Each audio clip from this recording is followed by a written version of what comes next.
যোৰহাটত আছুৰ 11 ঘণ্টীয়া অনশন কাৰ্যসূচী।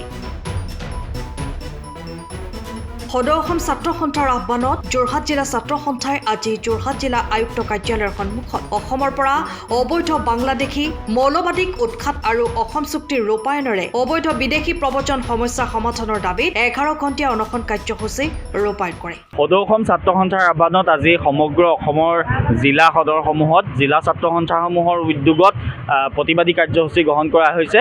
আজি সদৌ যোৰহাট জিলা ছাত্ৰ সন্থাই অসমৰ পৰা অবৈধ বিদেশী যি সমস্যা সমাধানৰ লগতে অসমৰ পৰা মৌলবাদী উৎখাত কৰাৰ লগতে অসম চুক্তিৰ সম্পূৰ্ণৰূপে অসম চুক্তিখন কাৰ্যকৰী কৰাৰ কাৰণে আমি দাবী জনাই এই প্ৰতিবাদী কাৰ্যসূচী গ্ৰহণ কৰিছোঁ।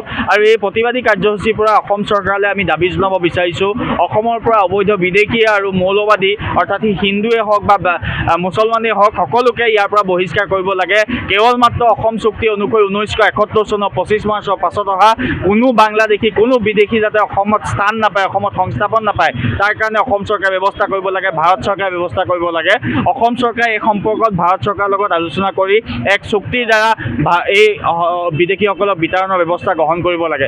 আৰু সমান্তৰালকৈ আমি দাবী জনাব বিচাৰিছোঁ, যেতিয়াই উন্মুক্ত সীমান্তৰেদি যেতিয়া অবৈধ বিদেশী বা সন্দেহযুক্ত নাগৰিক পাৰ হৈ অহা দেখাৰ মাত্ৰকে গুলীয়াৰ নিৰ্দেশ দিব লাগে, আমি দাবী জনাব বিচাৰিছোঁ। সমান্তৰালকৈ যিসমূহ উন্মুক্ত সীমান্ত আছে সীমান্তসমূহ চিল কৰিবৰ কাৰণে দাবী জনাইছোঁ। বিপ্লৱ কুমাৰ শৰ্মাৰ 6 নং অসম চুক্তিৰ 6 নং দফাৰ যি প্ৰতিবেদন, এই প্ৰতিবেদন আখৰে আখৰে পালন কৰিম বুলি সেই সময়ত কেন্দ্ৰীয় গৃহমন্ত্ৰীগৰাকীয়ে যি প্ৰতিশ্ৰুতি দিছিলে, প্ৰতিশ্ৰুতি পালনৰ আমি দাবী জনাইছোঁ। আৰু লগতে এটা কথা ক'ব বিচাৰিছোঁ, যোৱাকালি ইমিগ্ৰেশ্যন এণ্ড ফৰেনাৰ্ছ এক্সামশ্যন 2025 যি অৰ্ডাৰ জাৰি কৰিছে কেন্দ্ৰীয় গৃহমন্ত্ৰীয়ে, ইয়াৰো আমি বিৰোধিতা কৰিছোঁ।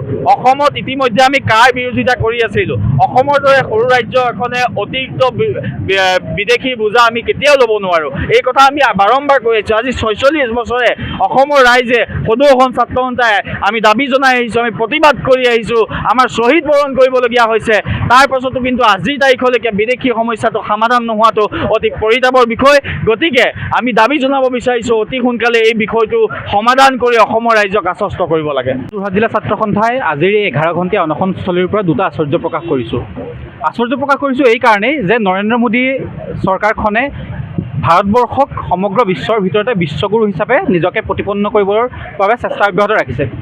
যি সময়ত ভাৰতক বাদ দি বাকী ৰাষ্ট্ৰসমূহে বা পশ্চিমীয়া ৰাষ্ট্ৰসমূহেই হওক বা পূবৰ ৰাষ্ট্ৰসমূহেই হওক যি সময়ত অনুপ্ৰৱেশকাৰী আৰু বিদেশীৰ বিৰুদ্ধে কঠোৰ স্থিতি অৱলম্বন কৰিছে, সেই সময়ত ভাৰতবৰ্ষৰ এই বিজেপি নেতৃত্বাধীন কেন্দ্ৰীয় চৰকাৰখনে অনুপ্ৰৱেশকাৰী আৰু হিন্দু শৰণাৰ্থী বা অমুছলমান শৰণাৰ্থীসকলক নিজৰ দেশত সংস্থাপন দিয়াৰ বাবে উঠি পৰি লাগিছে। আৰু আমি সদৌ অসম ছাত্ৰ সন্থাই তাৰ বিৰোধিতা কৰিছোঁ। আৰু দ্বিতীয়টো আশ্চৰ্য প্ৰকাশ কৰিছোঁ এইদৰে যে যি সময়ত আমাৰ অসমৰ মুখ্যমন্ত্ৰীজনে গোটেই গণতান্ত্ৰিক আন্দোলন ব্যৱস্থাটোক ভেঙুচালি কৰিছে, সেই ভেঙুচালি কৰাৰ লগতে তেওঁ এনেধৰণে তেওঁ মন্তব্য প্ৰকাশ কৰিছে যে আমি কা আন্দোলনৰ সময়ত যি আন্দোলন কৰিছিলোঁ, সেই আন্দোলনৰ সময়ত মাত্ৰ লাখ লাখ বাংলাদেশী সোমাব বুলি পেলাই আমি মাত্ৰ অসমৰ ৰাইজক আভুৱা ভৰিছোঁ আৰু তাৰ পৰিপ্ৰেক্ষিতত 3জনকৈ শ্বহীদ হ'ল।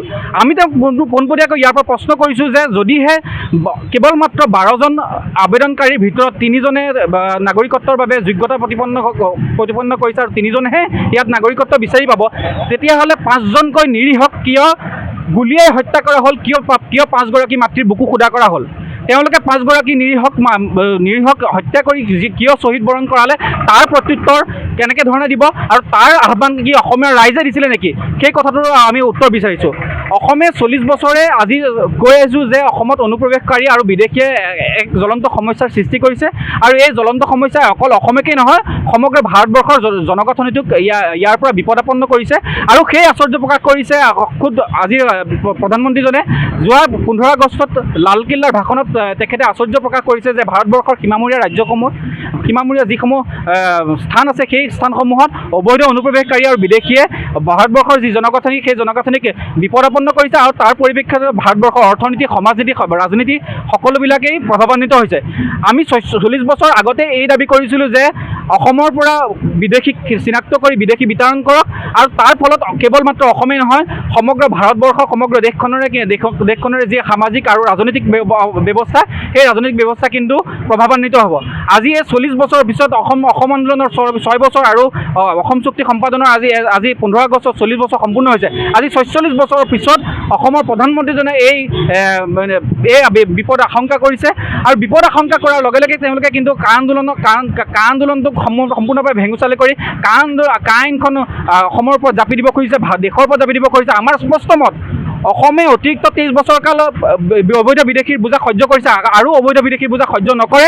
অসমখন বিদেশীৰ কাৰণে ডাম্পিং গ্ৰাউণ্ড নহয়, অসমখন বিদেশীৰ কাৰণে চৰণীয়া পথাৰ নহয়। গতিকে সততেই জননেতা হিচাপে জহাই ফুৰিবলৈ ব্যৱস্থা কৰা অসমৰ হৰ্তাকৰ্তা বিধাতা হিচাপে নিজকে প্ৰতিপন্ন কৰিব খোজা হিমন্ত বিশ্ব শৰ্মাকো আমি ইয়াৰ পৰা আহ্বান জনাই আছোঁ, সকীয়াই দিছোঁ যে তেওঁ প্ৰকৃততে যদি জননেতা হ'ব খোজে তেতিয়াহ'লে জননেতা ভীমবৰ দেউৰীৰ দৰে লোকপ্ৰিয় গোপীনাথ বৰদলৈৰ দৰে দিল্লী চৰকাৰক ৰঙা চকু দেখুৱাই তেওঁ প্ৰত্যাহ্বান জনাওক যে অসমে কেতিয়াও এজনো অবৈধ বিদেশীৰ বা অবৈধ বাংলাদেশীৰ বোজা গ্ৰহণ নকৰে। আমাৰ স্পষ্ট মত অসমত কা আইনখন সম্পূৰ্ণৰূপে অসমৰ বাকী যি 27খন জিলা আছে অসমৰ পৰা সম্পূৰ্ণৰূপে কা আইনখন আহঁতৰ পৰা আঁতৰত ৰাখক। অসম চুক্তিৰ আধাৰত অসমৰ যি বিদেশী সমস্যা আছে সেই বিদেশী সমস্যা সমাধান কৰক। যি উন্মুক্ত সীমা আছে অসম বাংলা উন্মুক্ত সীমা, এই উন্মুক্ত সীমা কাটাতাৰ হওক বা ৱালেই হওক যি প্ৰবন্ধকতা ল'ব লাগে সেই প্ৰবন্ধকতা ৰক্ষা কৰি পেলাই তেওঁলোকে চিল কৰক। আৰু কেনেবাকৈ যদি অবৈধ বিদেশী বা অবৈধ অনুপ্ৰৱেশকাৰীয়ে অসমত প্ৰৱেশ কৰাৰ চেষ্টা কৰে তেতিয়াহ'লে সীমান্ত সুৰক্ষা বাহিনীৰ হতুৱাই গুলীয়াই হওক বা যিকোনো প্ৰকাৰে হওক এই বিদেশী সমস্যা বিতৰণ কৰিব লাগে। আমি তাৰ বাবে আমি দাবী জনাইছোঁ আৰু এই প্ৰতিবাদ সংগ্ৰাম অব্যাহত থাকিব যেতিয়ালৈকে অবৈধ বিদেশী সমস্যা অসমৰ পৰা আঁতৰি নাযায়। এই কাৰ্যসূচী সন্ধিয়া 5 বজাত সামৰণি পৰিব। আপুনি ঘৰখনত জাপানী চৌকাত দৰ্জা, খিৰিকী, গ্ৰিল, গেট আদি লগাব বিচাৰে নেকি? যিবোৰ দীৰ্ঘদিন অটুট থাকিব, তেন্তে পলম নকৰিব, আমাৰ বিপণীলৈ আহক। যোৰহাটৰ একমাত্ৰ আমাৰ বিপণীত এনে উন্নত সামগ্ৰী উপলব্ধ। এই মেচিনটোৱে বেণ্ড কৰা হয়, দৰ্জা চৌকাত আৰু উইণ্ডো বনোৱা হয়। বাকী আমাৰ গেনব্লাইজত হয় এইবিলাক। আমাৰ ঠিকনা শ্ৰীৰাম এলুমিনিয়াম চেণ্টাৰ, DCB তিনিআলি, তৰাজান, যোৰহাট 785006। যোগাযোগৰ নম্বৰ 8638967754 অথবা 9401552548। পাল্লা বনোৱা আছে, গেলভেনাইজৰ হয়। এইটো প্ৰেছ ষ্টীল বুলি কয়। গেলভেনাইজৰ উইণ্ডো হয়। ইয়াত ষ্টীলৰ এইবিলাক গ্ৰিল দিয়া আছে, এক্সট্ৰাকে গ্ৰিল প্ৰয়োজন নাই, গ্ৰিল চব লাগি গৈছে। আৰু এইফালে মস্কিটো নেটো দিব পাৰে। এইটো মস্কিটো নেট, এইফালে বেক চাইডে মস্কিটো নেটৰ পাল্লা আছে। পকাত নি পিনে ঘৰটো আৰম্ভ কৰোঁতে লৈ যাবলগীয়া হয়। তেতিয়া পকাত দি দিলে মানে ইয়াত ঢেলাই সোমাই যাব, মছলা সোমাই যাব। বালি মছলাটো ভৰাই দিলে মানে মজবুত হৈ যাব ইয়াৰ। সময়ৰ খবৰ সময়ত পাবলৈ ফ'ল' কৰক টাইম অফ আছাম।